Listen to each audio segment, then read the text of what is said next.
Hola, soy la profesora Flavia Pandolfi.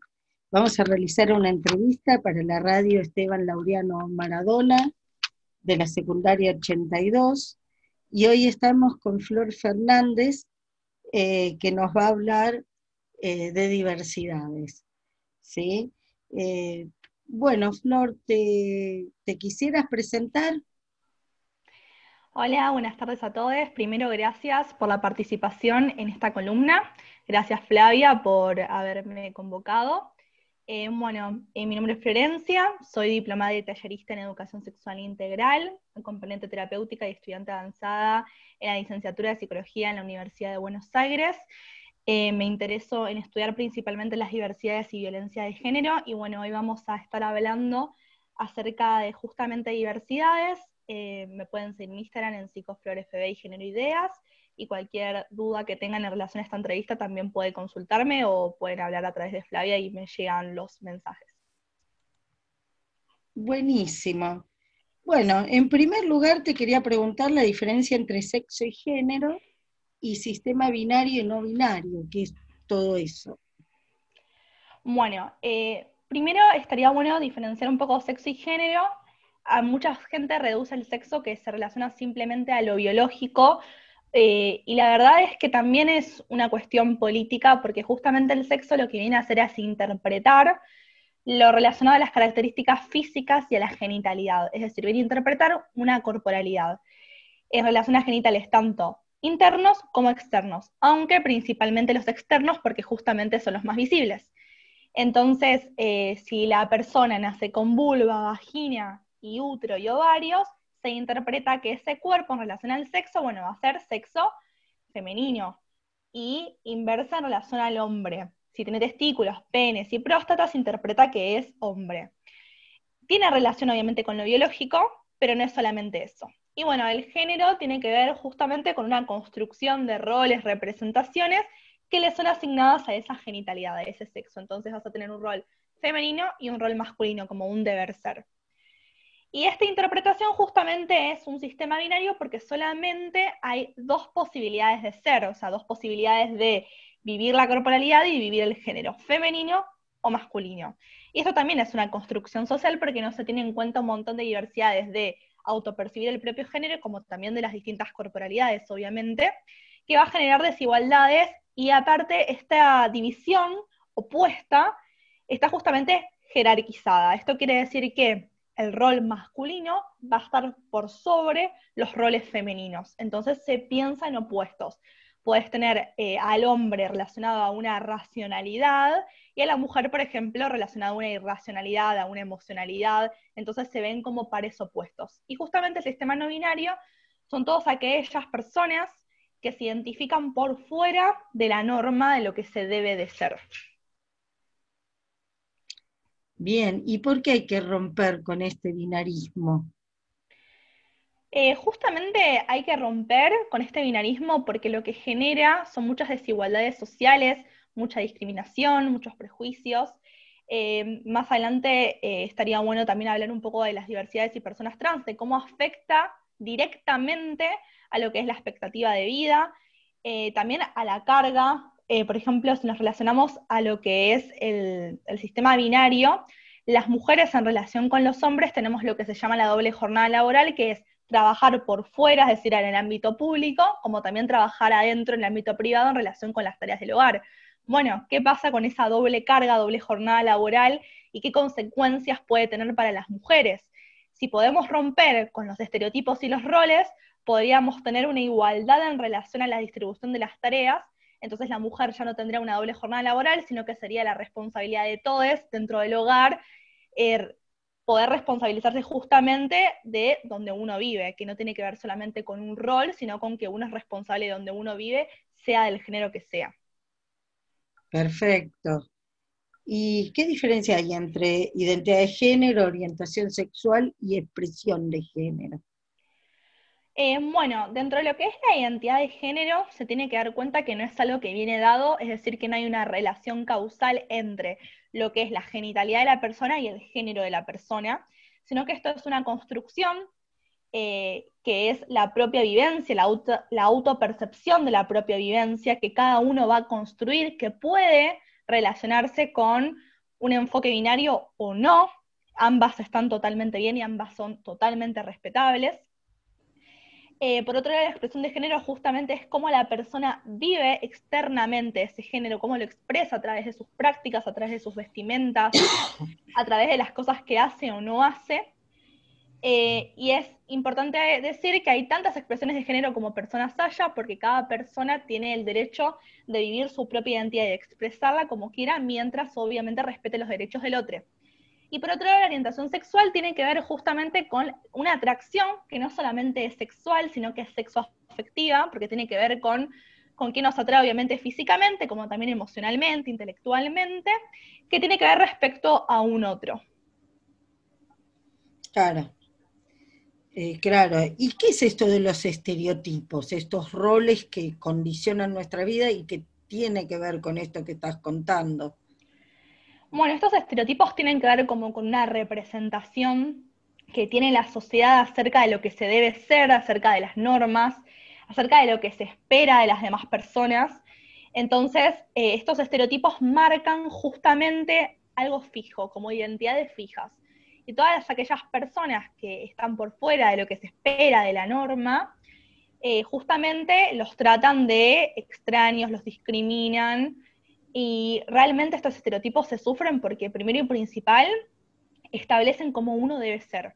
Entonces establecen lo que debes de ser, lo que debes de seguir, lo que debes de desear, o sea, te crean parámetros también acerca de lo que uno desea, y que justamente hay mucha cuestión en relación a la emocionalidad, de que cuando uno desea algo que no está en relación con el deseo que te impone la norma, bueno, hay mucho dolor, por eso hoy en día tenemos la expresión salir del closet, que no solamente tiene que ver con una cuestión de la relación con la orientación sexual, sino salir del closet es como una expresión política de salir por fuera de la norma, salir de lo que me impone la norma, que yo debo ser, que yo debo desear, que yo debo de hacer, para hacer otra cosa con eso, pero eso no es sin consecuencias, porque las consecuencias es que mucha gente salga, las discriminen, que las caguen a trompadas, porque es así literal con esta expresión, lastimosamente, que sufran violencia institucional, violencia familiar, que sean expulsados de sus hogares.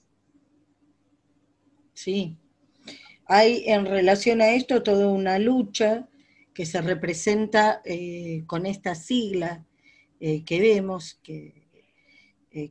como que se va haciendo más larga esta sigla a medida que se van identificando distintos grupos de personas. Eh, y también, bueno, esto que vos estás diciendo tiene que ver con el tema de que, por ejemplo, los trans tienen la mitad de la expectativa de vida que una persona cis, ¿sí? Entonces, contanos un poquito de qué se trata esta sigla y después hablamos el tema de los trans.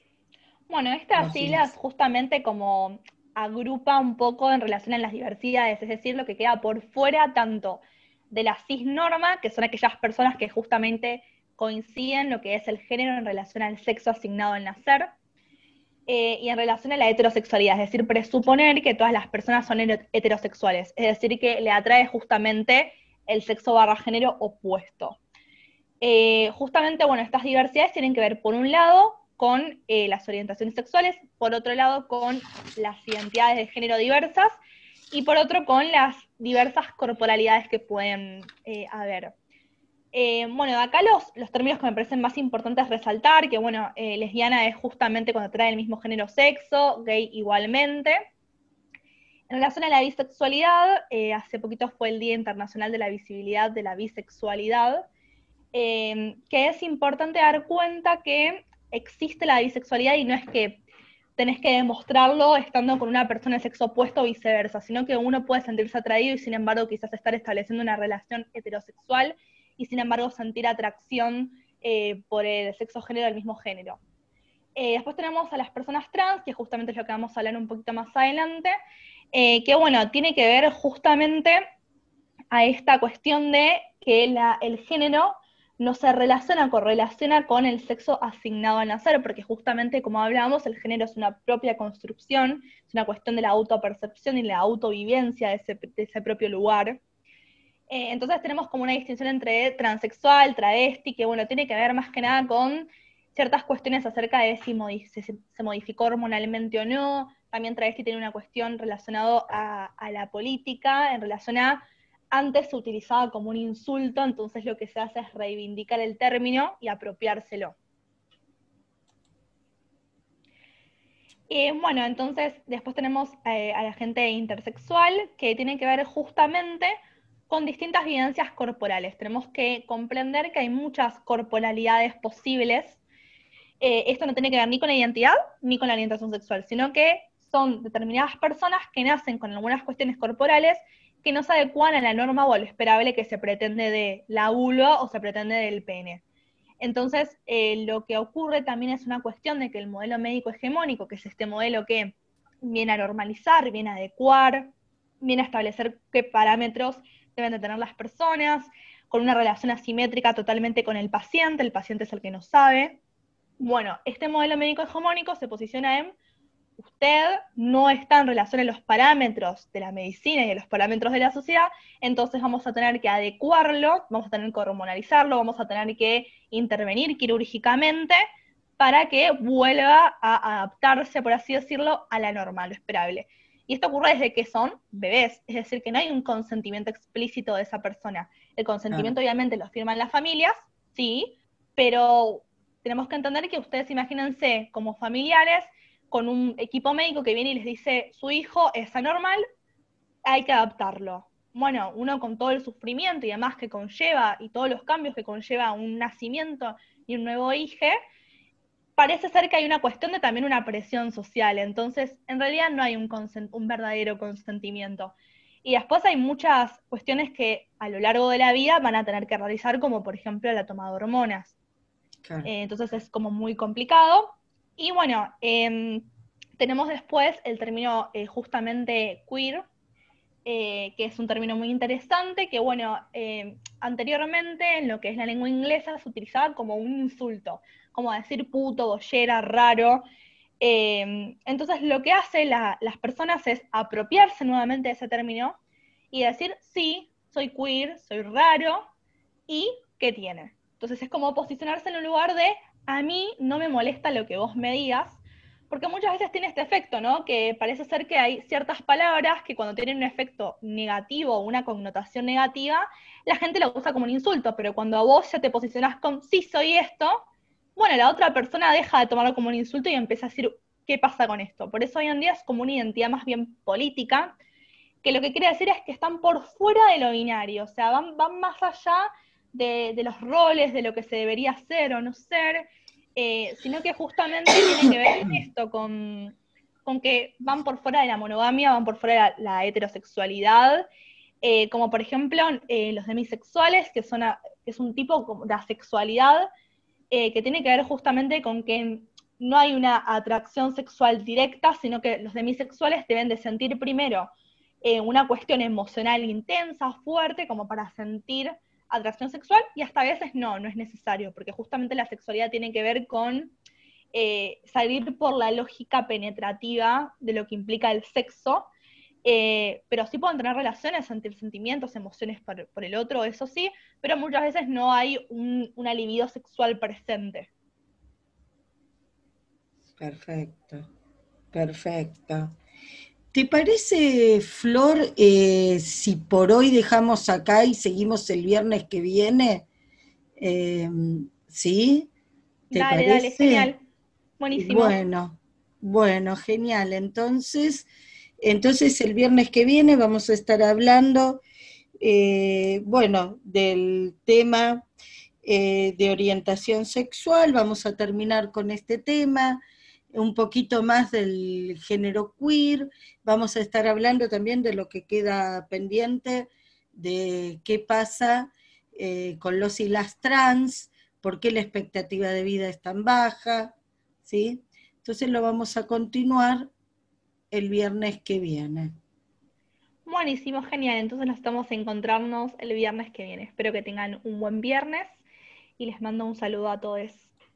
Gracias. Bueno, estamos otra vez con Flor. Mi nombre es Flavia Pandolfi, profesora de la Escuela 82. Estamos para la radio Esteban Laureano Maradona. Y vamos a continuar hablando. Flor, presentate cortito, por si alguien no escuchó el primer programa. Bueno, hola a todos, buenas tardes. Bueno, yo soy Florencia, diplomada y tallerista en Educación Sexual Integral.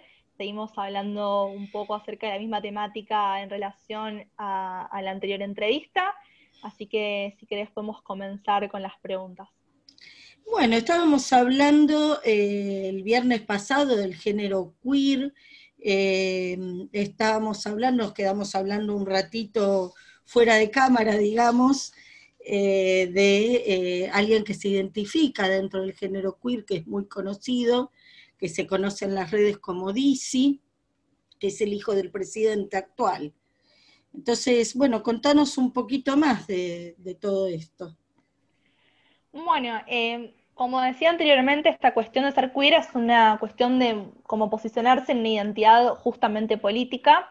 Dizzy justamente es conocido por manifestarlo ampliamente y realmente visibiliza un montón justo este movimiento y esta posición política. También podemos ver justamente también al presidente visibilizando a su propio hijo, que eso me parece muy importante. Y bueno, Dizzy justamente se ubica en lo que es lo drag queen, que tiene que ver justamente con una cuestión de la vestimenta, en relación a que la vestimenta viene a dar cuenta de una exageración muchas veces de ciertas características más relacionadas a lo femenino, o a veces más a lo masculino, pero usualmente más a lo femenino, como una cuestión de, no es la palabra burla, pero sí como dar cuenta de, bueno, yo me he visto como quiero y lo extravagante que quiero y soy esto, y tiene que ver con eso, ¿no? Como exhibir exageradamente cómo los roles son un poco absurdos y cómo se ubican en esa posición justamente de, bueno, yo me ubico como drag queen y aparte en esta cuestión de lo queer por fuera de lo binario, no tengo que ser ni femenino ni masculino, puedo ir teniendo una cuestión de fluidez en relación a, me puedo exhibir exageradamente en relación a una vestimenta más femenina con ciertos rasgos de cuestión también de maquillaje, maquillaje extravagante,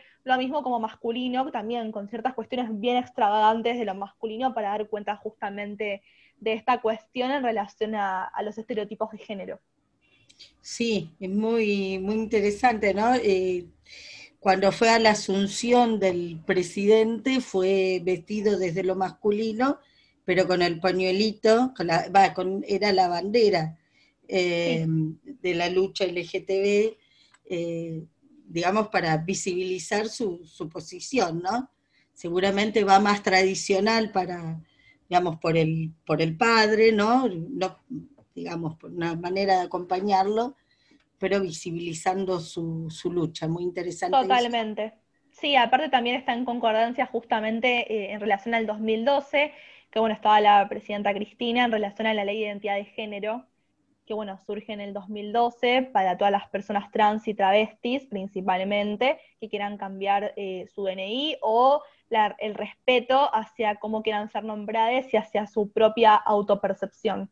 Y la verdad que tiene esta línea también, y Dizzy viene a mostrar lo importante que es también visibilizar desde un lugar hegemónico, porque bueno, en relación a que está en un lugar hegemónico respecto a su padre, pero no respecto muchas veces a su identidad, porque bueno, hubo muchos ataques por las redes sociales en relación a esta cuestión de lo queer y lo de drag queen, que bueno, realmente él lo visibiliza mucho por las redes. Sí, queriendo como disminuirlo, pero él siempre afianzándose en su postura y acompañándose mutuamente con el padre, ¿no? Totalmente. Que se muestra siempre con el hijo, sí. Sí, esto es muy, muy interesante. Con respecto a reivindicaciones, está esto que está en la imagen que estamos viendo, el cupo laboral trans travesti, que Dizzy también se manifestó a favor de este derecho, apareció en las redes en los últimos días. Bueno, ¿y cuál es la importancia de este cupo laboral? Bueno, justamente como muestra la imagen, que quería dejar reflejada como para que la visibilicen, es que la expectativa de vida trans justamente es de 35 años, la mitad de la expectativa de vida de una persona cis, que más o menos es aproximadamente 70 años. Esto tiene que ver justamente desde una mirada más bien interseccional, como lo podemos después ver en la siguiente diapositiva, que aparece un gráfico en relación a las distintas problemáticas de por qué la expectativa de vida de trans es de 35 años, tiene que ver con que sufren distintas violencias. Sufren, por un lado, la violencia familiar, justamente, que tiene que ver con que aproximadamente a los 13 años es la edad en donde más afianza esta cuestión de yo soy como soy, esta es mi identidad de género, respetame, y muchas familias expulsan a sus hijos de los hogares y terminan entrando a un sistema justamente prostituyente, porque no les queda otra de cómo conseguir trabajo, porque se encuentran sin terminar los estudios, son menores de edad.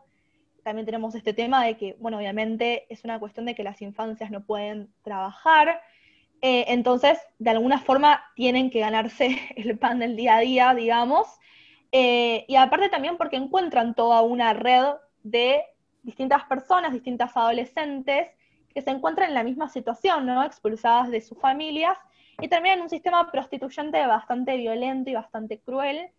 Eh, y después tenemos la parte de la violencia institucional, obviamente, en relación a que no terminan todo lo que es los estudios, en relación al sistema de salud, que no son tratadas como deben ser tratadas, no los nombran, no respetan su identidad, y muchas personas eligen imprimirse la identidad de género, que bueno, esto es como un gran recurso, que es la 26.743, se la imprimen, la llevan en el bolsillo y la muestran en todos los lugares, porque tal dice que primero merecen un trato digno por ser personas, es un derecho humano básico, y por otro lado que se debe de respetar como ellas quieren ser llamadas, más allá de lo que diga su DNI.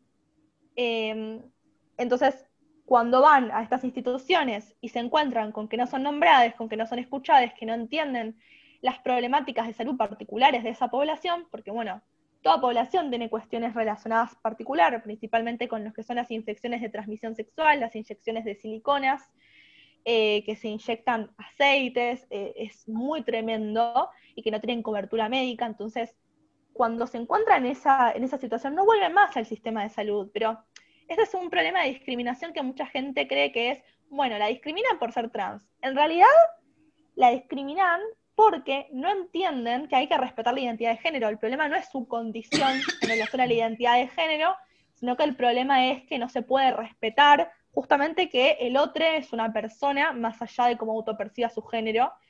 Y bueno, obviamente hay un tema con el consumo problemático que está también relacionado a esta exclusión social, a esta violencia, a estar en la calle, y problemáticas respecto a lo que es la salud mental, que bueno, esto de la discriminación y todo lo que sufren emocionalmente por tener que vivir como viven, porque la sociedad los excluye, porque parece ser que están por fuera de una norma y de un deber ser. Así es, y pensaba también en relación a nosotros los docentes, que más allá del tema trans, muchas veces no le preguntamos a los chicos, y me incluyo, no le preguntamos a los chicos, a las chicas, cómo quieren ser llamadas, cómo quieren ser llamados. Pero no solamente porque, por supuesto, que la posibilidad de que no coincida el género, sino porque a veces no se identifica con sus nombres, no se identifican con sus apellidos, y a veces los profes no lo entendemos eso. O sea, es algo que nos tenemos que replantear profundamente, ¿no? Que tiene que ver con la identidad. A veces no se identifica con sus apellidos porque quedó el apellido de un papá que lo único que hizo fue dar la firma en toda la vida, y a los 14, 15 años capaz que no tienen ganas de seguir portando ese apellido. Y más allá de, como vos decís, lo que diga el DNI, la verdad que en el aula perfectamente podemos respetar eso. Eh, Totalmente, más adentro del aula, o sea, es entendible que claro, ciertas cuestiones burocráticas son complicadas, pero igualmente tenés una ley que respalde el respeto por lo que dice la otra persona y por cómo quiere ser tratada y llamada, pero bueno, dentro del aula, donde no tenemos ciertas cuestiones burocráticas en relación a la dirección y demás, ¿por qué no tratamos al otro como quiere o por qué no le preguntamos si realmente se siente cómodo con su apodo? Lo mismo también, viste que en los adolescentes se crean ciertos apodos y quizás quieran ser llamadas así porque les gusta esa posición, y muchas veces como docentes te posicionamos en, bueno, no, pero te tengo que llamar por tu nombre. Sí. Bueno, me parece que es una cuestión de respetar de que son adolescentes y por ser adolescentes tienen voz, voto y opinión y hay que respetar eso.